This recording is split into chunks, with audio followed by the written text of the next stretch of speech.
Who's your exit liquidity in crypto? Who's your exit liquidity? It's retail. All right. When you have a project that is like VC run and pretends to be professional and they're starting at like 1 billion market cap, I want to ask you, who's going to buy their bags? Who's going to buy them? They're all trying to shield to retail. All of them. But the market is choosing. The market's speaking now. You see, they will build tech and try to give it a high price and try to dump on retail. That's one end of the curve. The other end of the curve is meme coins. They don't build tech in meme coin land. We build culture. I want to ask you now, friends, what gives you a bigger boner? Your favorite music artist or maybe like a politician? Okay? The music artist. Your politician, friends, is actually utility for you. You know that, right? What about your water company? Do you get a burner for your water company? Nope. What about a hammer? That's useful. Utility. Crazy. Everything that's useful, you don't care. It's the stuff that puts an emotional connection, makes you feel something. That's the stuff you care about. So now you and I have to try guess, speculate, if you will. When retail comes in, these 100 million Coinbase customers that everybody's dreaming of, do you think they're going to get a boner for zero knowledge technology, warp speed, hyperdimensional, Uniswap, 7th dimension type of forking? Do you think they're going to care about that? Or do you think they're going to care about a flashy meme coin with like cartoons and a comic book universe built up for it, and shilling and GIFs and videos and the crowd cheering it and having fun? You already know the answer. But now you got to adjust your portfolio for that. You already have. You've been watching me, friends. You've already opened your minds to this. You didn't actually need to do anything. We already know, friends. That's why there's two people here. One person thinks, oh, you have a nice big office. There's VCs backing you. Even though you're like 950 million fully diluted and you launched your coin like 60 days ago, you are worth my money. These people are, unfortunately, they are the exit liquidity for those people. Because these people think they're front-running retail, but no. They're actually just giving money to the VCs and the project leads and founders for them to be dumped on, okay? Our job is to figure out where retail's actually going to go. Now, if you make a cool tech and it can inspire retail, like Uniswap did, and the DeFi food tokens, well, you double win. That's where you have like a big on old season. You have a big one and then it all ends up in disaster anyway, but that's what ends up going on a run. But first, you got to capture the imagination of the retailers. How do we capture that? I don't know. They're trying to figure it out right now. They're trying to see, hey, how can we distribute tokens out here to retail in a fair way to inspire them to come participate? Because right now, there's been a rejection of this VC insider grift method of crypto, and they have gone to, okay, friend, people react, right? They go, well, you build tech, but you don't let us get in. I would love to buy your tech at a 50 million market cap. The problem is you're a VC insider grifter and you're also greedy scum. I can't buy you for a 50 million market cap. I've got to buy you for $1.5 billion. So my 30x is priced out. When I buy you, I have to buy your 30x. But no, I want to get in earlier. You can't get in. There's too many of these projects now. So instead of building tech, what retailers are doing is retail's the market. People are saying, hey, let's build culture. Let's build culture. You build culture, friends. You know meme coins? And that's funny. You just put in like DickWifButt, having fun out here. Yeah, that's building culture. Like I said to you, what do you feel more about? You know how like music artists, sports teams. What about the Louis Vuitton brand? You know, every girl goes crazy for these, you know, the Italian brands. You see, they feel something for it. That's where crypto is going right now. But then there's obviously the problem. Okay, now that you have everybody to feel something, what next? We don't know.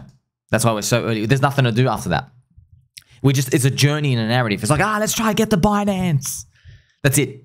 There's nothing like, okay, now that we have all the motivated people, where do we send them? There's nothing to do with them. There's nothing to do. So the meme coins can motivate the people, but the big scam coins can't. The big VC insider grifter, ETF wannabe, those types of projects, they can't motivate people, and the meme cultures can. But here's the thing. Both of them, there's no sustainable cash flow anyway. There isn't. So if you're in these large projects, they'll have these like cash flow models, and they'll try and model off like, oh, Ethereum's doing this much money, so we'll be able to get this many people, and if we had like $1 billion of volume, then we make cash flow. It's all theoretical. It's all BS. It never works out. Everything drops 99% in a bear market anyway. So people have learned. They're like, wait a minute, if we're here for one cycle and you're going to go down 99% anyway, then it only makes sense for me to hunt for the highest yield possible, which is meme coins, which is starting from zero. And that's what how are meme coins competing? They have to create culture. You know, you didn't need to create culture back in 2021 with meme coins. All you needed to do was put a picture of a dog as your logo. That's it. Elon gave you the culture. Elon just said, hey, dogs are cool now. Dog tokens are really cool. That's it. He gave everybody the culture. We don't have that now. Instead, people have to create it. So it's becoming more like proof of work. And yes, I mean, like, what's creating culture? It's stuff that you and I see. It's when we see all the voiceovers and images of all these meme coins out there. That's why, friends, you look at all these meme coins. PulseChain's a perfect example. You can see the flavor and the flair. Like when you look at the eggplant of 9inch and Paul Pleb, the cute universe here, and you have Tangang, we have NANANA, where they're using mascots, and Shitan, and we have DickWifButt. When you're seeing all these, compare that to, I mean, I'm not going to name names. You can just see these altcoins, just scroll through these meme coins, and it's just like a logo. It doesn't look that nice. You know what I mean? It's not that cute. It's not adopting people. It's just not sticky. The culture, it's basically, it's not hitting people. And that's pretty much what we're going to. So yes, if you can read people, if you can just see, this has got the X Factor meme, you're doing it. By the way, aren't you glad you got a friend like me, friends? I mean, like, we're literally just taking culture from the real world and putting it on the chain. I mean, DickWifButt, friends, not sure if you guys know this, DickWifButt was the first ever inscribed picture thing onto Bitcoin, I think, in one of the technologies. I saw Eric Wall. They actually put a DickWifButt. It's the first thing to print it. Just to show you, man, Bitcoin, friends, that's how powerful. It's like, okay, what's my first go-to thing? DickWifButt. I think it was actually made around the 2000s when Satoshi made Bitcoin. It's a meme that represents that area. That's why this thing hits. See, I've known this. That's why I was like, hey, I like this one. And it's funny, friends. And it's funny and it's exclusive. Everybody has a butt. Obviously, I'm not telling, don't FOMO into anything. I'm just showing you there's flavor and flair here, rather than someone just like trying to do. I mean, there's other cool ones. I don't want to like put any other ones down. But you can tell, man. You can tell when you look at them. You're like, it just doesn't interest me. It's not sticky enough. Even if, see, friends, even me, yeah, I have an audience. I can try to fake the network effect. I can just come and find something. I know it's not cool, right? And I could say to you, people do say, hey, this is cool. It's going to change the world. They're building stuff. They're building something. You look at the pictures and the images. There's no flavor. There's no flair. There's no energy about it. It would be basically just a pump and dump. It would be people front running your friend Sommi's network effect. And then when they realize it's not sticky, it dumps down. So it does the Burj Khalifa chart. But when you have people who can see the growth, who can see, oh my gosh, this is funny. There's people building stuff. Well, in building stuff, it's just building culture, man. Relevant memes, everyone's spreading out the word. That's the stuff that hits. And that's ultimately what is the determining factor between a meme that makes it and then a meme that doesn't. So it's funny, man. That's why people don't get it. But by the end of this cycle, they will get it. All right? They will get it. So don't forget, your friend Sommi here going to play some nice pump music, okay? In crypto, everybody's building something. You can split it, okay? Like it's basically a scale. Are you building? So on one end, it's 100% building technology. And on the other hand, it's 100% building community. Okay, now on average though, meme coins are more towards the community building part. And we even know from today, the meme coin sector is growing. I mean, privacy tech's up, friends. Privacy sector, 6 billion. Meme coins are 50.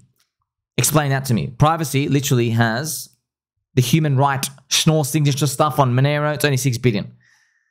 So the market's really, it's pretty much, I've observed this here for you. It's not me telling you. Like, oh, wow, just your friend Sommi here. That's my friend's highest value content in crypto. Thank you very much. Like, subscribe. Keep your back very straight, please. If you had to choose one, building community, building culture, trumps just the tech part. And why is the market pricing it like this? It's because we know the tech is just copy-pasting code, man. It's just copy-pasting code. What's your edge? Your tech is only relevant if you have a network effect that's jamming cash flow in it. But even then, we don't even give it the highest value in crypto. We keep valuing the memes and the culture. So I am telling you this, front-running the mid-curvers, Medium articles, and YouTube videos, and university explanations, I'm front-running them. They're going to start talking about how I'm talking in 18, 24, 36 months. They're probably going to need books about it. Oh, this is what's going on. But that's what I'm here. Friends, who cares about them? I don't care about them. We're here to buy low, sell high. We're front-running the crowd. We're here to win the game. We've won the game. We've already figured it out. First, you've got to figure it out. If you're long and strong, you're obviously winning. But I'm just showing you where we're going, okay? Where this path is going. Because I know, man, it's crazy. It's kind of like it feels so risky. It's just a picture, and it's a group of people who are all anonymous on the internet, and what's going on here. So that's why, man, if people gave me money to build a crypto project, easily, overwhelmingly, friends, you got to ask yourself, firstly, for me, I'm like, what makes this technology so good no one can copy it? Okay, do you even have an answer for most of this stuff? You need a first mover advantage. You got to be a unicorn. You have to be a unicorn. The only time I would ever make a token is, friends, I'm not a tech guy, is if I was making a freaking unicorn. I was making tech that no one else, if I had the first mover advantage, no one can copy me. Ethereum, Bitcoin. See? You had to build the unicorn. If you're not building one, you're going to be fed to the wolves. But on the other hand, what else can you build? Building culture, friends, that's building community. So you're still building. It's just like, think about that scale. Think about that scale. What now? Remember how I started this conversation with us? I said, everyone wants to dump on retail. But retail, friends, now knows building tech is a facade. Okay? It's just smoke and mirrors. There's a bunch of BS. What tech, bro? Yeah, your tech's cool. Not $7 billion fully diluted day one cool. You understand? Yeah, I'll buy you for 70 million and get 100x. I'd love that. Or 300 million, not 7 billion. You're 20x too high. Or you greedy guys. Basically, my bull market gains, you've already taken it. People have learned. That's why we're not providing the bids out there. That's why, friends, if you look at a lot of the coins, those ones are just sinking. They're sinking into oblivion. Too many insiders. What about the other end, right? The meme coins and the culture. So that's why we've got to think, what are retailers actually going to be more drawn to? Probably the meme coin stuff. That's why everyone's like, we've got to make meme coins. All right, yeah, but we need people good with English language. We need artists. We need groups of people. Every single freaking meme you can think of. Every language. That's right, friends. Hint, hint. Tangang, bringing Japanese stuff in. Okay, making a new network path here. You see that, friends? That's a unique edge. So when people ask us, how did you know? That's some of the stuff I'll tell them later on. If you're just like the 15th dog, good luck, man. Good luck trying to make your dog the coolest dog. It's going to be very, very hard because you're not Shib and you're not Doge. You got to be cool. That's why, friends, building culture is really important. That's actually what we're doing here. Well, we are front-running. We're front-running something cool. And the best part about crypto, man, on the blockchain is we know, friends, it's funny. I know it's all speculation and gambling. However, it's more than that. We have currency units that we've worked for. It's another, think about it like this. You work, your sweat on your brow, you have currency units, money. And when you like something, we know what people tend to do is allocate their labor units into that to get a piece of it. It's like, here's a piece of me, I want a piece of you. So for example, okay, you worked 40 hours in the week, your week's wage. People will say, oh my gosh, I relate to this thing that I like. Maybe it's a painting, friends. Maybe it's a car, whatever it is. Okay, I'm going to allocate my 20 hours of working week, my labor units, I will allocate it here and I want a piece of you now. Well, people are doing this with meme coins and altcoins, just crypto. People are doing this. We know when more people look at stuff and more people feel something about stuff, they want they have a demand for that part of it. But obviously the $1 trillion question is, how do you spark the demand? That's the constant rotating product market fit. That if you can solve that, you solved everything. Okay, that's you made a unicorn. Like, how do you solve a demand for a chain that does it? Well, Vitalik, friends. So you see, we're fleshing all of this out here over time, and ultimately at the end of the day, you still got to buy low. That's why when you assess these, you think, are they catchy? Friends, that's why a lot of people thank me every day. A lot of people give me like remarks such as, thank you for animating these memes. Like, nah, step away from the sell button, banana guns and stuff, right? Because you see like me moving, a human talking, different voice tones, and we're putting the pictures out here. It animates everything. It makes it more come alive rather than just looking at text like, oh, this is a meme coin that'll change your life. So, but I'm not just making this out of my behind. I feel that when I look at them. When I look at them, I go, what does that make me feel like? All right, so that's what we're doing, friends. I know everything at the end of the day, friends, we're just moving basically symbols and pictures trying to motivate people. But guess what, man? Like, look what dogs did in 2021. Just dogs. Everyone in the world loves dogs. You see? But now that ID's done. Now what people are trying to do is they go, okay, what does everyone else like? What do they like, right? There's other IDs. Okay, they like their own religion. They like their own country. You know, they like, okay, 50-50 political stuff. The political stuff's going to be jammed in their throat, so they're going to have to like either Team Blue or Team Red. You see these, friends? So it's all starting to flesh out. Remember, it's all about the culture. So yeah, if I had a team of people, if you gave me like, okay, you got 10 people in the team. All right, well, 7 of you guys, you're making memes and culture all day. The other 3 nerds, you're making tech in the back. That's it. And that's pretty much how you got to think about it, okay? Make sure you like, subscribe, Billy Button, and I'll catch you soon.